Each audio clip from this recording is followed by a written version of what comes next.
कहानी की शुरुआत होती है रवीना से, जो स्कूल जाने के लिए तैयार हो रही होती है।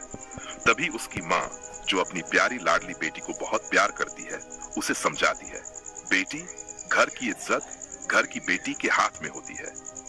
इज्जत और चूल्हा दोनों एक जैसे होते हैं, क्योंकि अगर एक बार ये खराब हो गए तो कितना भी संभाल लो, पहले जैसे नहीं हो सकते। रवीना, जो अभी आत्मविश्वासी है, मुस्कुराते हुए कहती है, माँ, आप टेंशन मत लो, आपकी इज्जत पर कोई आंच नहीं आने दूंगी। इसके बाद रवीना अपनी एक दोस्त के साथ स्कूल चली जाती है। स्कूल में हमें पता चलता है कि बंटी नाम का एक लड़का रवीना को बहुत पसंद करता है, लेकिन उसने अभी तक रवीना से अपने प्यार का इजहार नहीं किया। फिर रवीना की फ्रेंड उससे कहती है, अरे मैंने कुछ दिन पहले एक बॉयफ्रेंड बनाया है, वो मुझसे बहुत प्यार करता है, और देख, उसने मुझे एक नया फोन भी दिला दिया ताकि हम दोनों एक दूसरे से बातें कर सकें। फ्रेंड रवीना को भी सलाह देती है, तुझे भी एक बॉयफ्रेंड बना लेना चाहिए, लेकिन रवीना उसकी बातों पर ध्यान नहीं देती। स्कूल से घर जाते वक्त बंटी रवीना से मिल जाता है और आज हिम्मत जुटाकर वो अपने प्यार का इजहार कर देता है। इससे पहले कि रवीना कुछ कह पाती, उसकी फ्रेंड बोल पड़ती है, अरे रवीना भी तुमसे प्यार करती है, और हाँ, तुम इसे एक फोन दे देना ताकि तुम दोनों आसानी से बात कर सको। बंटी ये सुनकर बहुत खुश होता है और अगले ही दिन रवीना को एक फोन दे देता है। अब शाम को रवीना और बंटी एक दूसरे से बात करने लगते हैं और धीरे धीरे उनकी नजदीकियां बढ़ने लगती हैं। रवीना बंटी के प्यार में पूरी तरह पागल हो चुकी थी। एक दिन बंटी रवीना से मिलने का प्लान बनाता है और उसे नींद की गोलियां देता है। रवीना चौंक कर पूछती है, ये क्या है? बंटी उसे समझाता है, डर मत, ये बस नींद की गोलियां हैं, इससे तेरे घर वालों को कुछ नहीं होगा, बस गहरी नींद आएगी और फिर हम आसानी से मिल सकेंगे।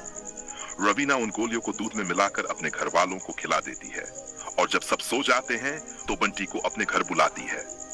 बंटी रवीना से मिलकर चुपके से चला जाता है।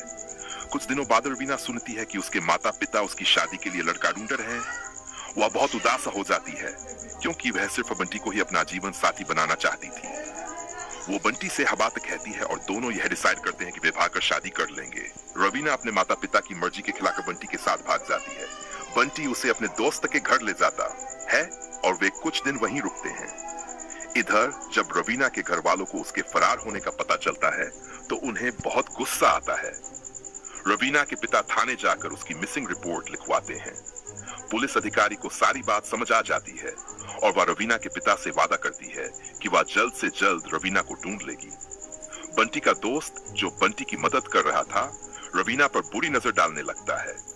हालांकि रवीना उसके इरादे भांप जाती है, लेकिन बंटी को इस बारे में कुछ नहीं पता था।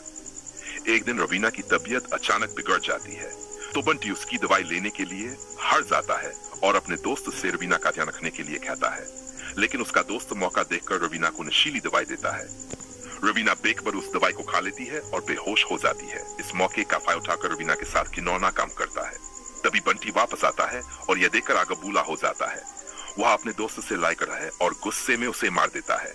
इसी बीच पुलिस भी वहां पहुंच जाती है और बंटी को गिरफ्तार कर लेती है। अंत में पुलिस ऑफिसर कहती है, इन दोनों का प्यार कोई प्यार नहीं था, बल्कि ये एक जानलेवा इश्क था जिसने 3 घर बर्बाद कर दिए, एक बंटी का, एक उसके दोस्त का और एक रवीना का। इसी के साथ कहानी का अंत हो जाता है।